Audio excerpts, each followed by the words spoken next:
المؤمن ነው የሚሉት ነብዩ አለይሂ ሰላቱ ወሰላም። ሙእሚን ከይሱን ፈጢን አራዳና ብልጥ ነው ያስተውላል። ሰይድና ዑመር እንዳሉት እኔ አጨበርባሪና ዱርዬ አይደለሁም፣ አጨበርባሪና ዱርዬ ግን አያታልኝም ይላል።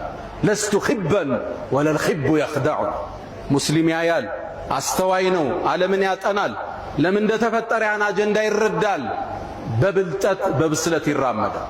ለምናከብራቸው የክርስቲያን ወገኖቻችን እስልምና በመረጃ የተዋበ ጠንካራ መሰረት ያለው ሃይማኖት በመከባበር በመወያየት ዲኑን ዲስከስ ማድረግ እንችላለን። እስልምና ጋር ቀርቦ ጃል ሰጠ የለም። ስለ እስልምና ተከራክሮ ሻሃዳ ሳይወጣ የወጣ የለም። 100% እርግጠኛ ነኝ። በእኛ እጅ ብቻ ስንት ሰው ሻሃዳ ተቀብለ። እስልምና ጋር መወያየት የፈለገ ፊት ለፊት ይምጣ። በሚፈልጉት መጽሐፍ በሚፈልጉት ርዕስ ማውራት ይቻላል።